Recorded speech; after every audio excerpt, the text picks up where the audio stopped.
जी हाँ मेरे दोस्तों, एक बार फिर से आपका स्वागत है हमारे हिंदी राष्ट्रीय न्यूज़ चैनल न्यूज़ 555 डेज में। दोस्तों, आज हम आपके सामने दो अपडेट लेकर आए हैं। पहला अपडेट बिहार के बक्सर जिले के ब्रह्मपुर से आ रही है, जहां एक कांग्रेस नेता और पैक्स अध्यक्ष के बेटे की हत्या प्रेम प्रसंग में कर दी गई है। तो दूसरी तरफ गोरखपुर पुलिस का एक और कारनामा सामने आया है। तो चलिए अब खबर विस्तार से देखते हैं। अगर आपने हमारे चैनल को सब्सक्राइब नहीं किया है तो सब्सक्राइब कर लें, जिससे रेगुलर न्यूज़ अपडेट आपको मिलती रहे। दोस्तों, ब्रह्मपुर थाने के देवकुली निवासी गहौना पैक्स अध्यक्ष और कांग्रेस के चर्चित नेता प्रभुदत्त ओझा के बेटे विपिन बिहारी ओझा की हत्या शनिवार की रात कर दी गई। मामले का खुलासा करते हुए बक्सर पुलिस एसपी नीरज कुमार सिंह ने कहा कि मृतक की हत्या प्रेम प्रसंग में की गई है। सूत्रों से मिली जानकारी के आधार पर बताया जाता है कि विपिन बिहारी ओझा अपने गांव देवकुली से शनिवार के शाम अपने पिता को घर लाने के लिए कहकर बाइक से गए थे। रात भर वापस न आने पर पिता ने ब्रह्मपुर थाने में गुमशुदगी की रिपोर्ट दर्ज करवाई थी, लेकिन सुबह सुबह उनका शव ब्रह्मपुर के हरिपुर के निकट धर्मावती नदी के किनारे मिला। जब मामले में एक अभियुक्त और प्रेमिका के भाई को पुलिस ने पटना जिले के नौबतपुर से धर दबोचा तो सारा मामला बिल्कुल साफ हो गया। उसके दिए गए बयान के आधार पर मृतक विपिन बिहारी ओझा और उसकी बहन रानी का प्रेम प्रसंग 5 सालों से चल रहा था।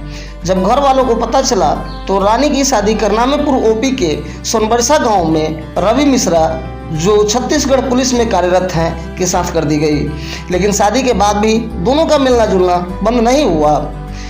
रानी के मायके में और ससुराल में किसी न किसी बहाने विपिन और रानी मिलते रहे। जब रवि छत्तीसगढ़ से छुट्टी लेकर के घर आया तो उसे इस बात की भनक लगी। आपको बता दें कि रानी रिश्ते में विपिन की ममेरी बहन यानी उसकी चाची की भतीजी लगती है।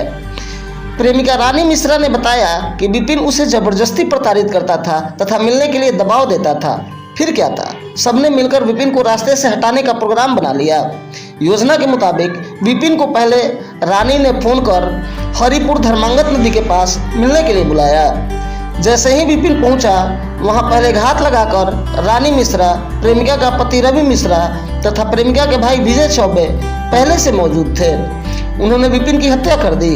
घटना को अंजाम देने के बाद प्रेमिका रानी के दोनों भाई विजय भागकर बिहिया के एक संबंधित के यहाँ नौबतपुर के पैक्स अध्यक्ष के पास काम करता था के पास जाके छुप गया और अजय अपने मामा के यहाँ चला गया। ब्रह्मपुर पुलिस ने तत्परता दिखाते हुए विजय को नौबतपुर से गिरफ्तार किया और अजय को भी पुलिस ने गिरफ्त में ले लिया। उसके बताए गए स्थान से विपिन का शव और बाइक दोनों बरामद कर ली गई है। इधर प्रेमिका और उसका पति फरार चल रहे हैं। पुलिस उनकी गिरफ्तारी के लिए लगातार विभिन्न जगहों पर छापेमारी कर रही है।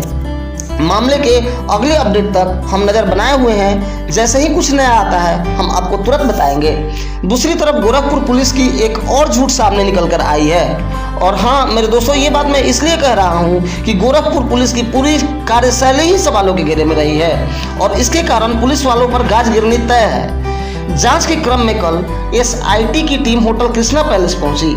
बातचीत के क्रम में घटना वाले रूम का दरवाजा खोला गया, जहां सब कुछ साफ किया हुआ कमरा भी धोया हुआ था। जब होटल मैनेजर से इस बाबत पूछताछ हुई तो उन्होंने जो बताया वो चौंकाने वाला था। उन्होंने कहा कि पुलिस के अधिकारियों ने जबरदस्ती कमरे का अच्छे से साफ करवाया और फिर सारे सामानों को ठीक करने के बाद कमरे को सील किया। दोस्तों, इससे साफ जाहिर होता है कि गोरखपुर पुलिस सबूतों को मिटाने में मशगूल थी। एसआईटी ने होटल मैनेजर और कुछ स्टाफ के बयान को भी रिकॉर्ड किया और आगे की अपडेट जैसे ही आती है हम आपको ज़रूर बताएंगे।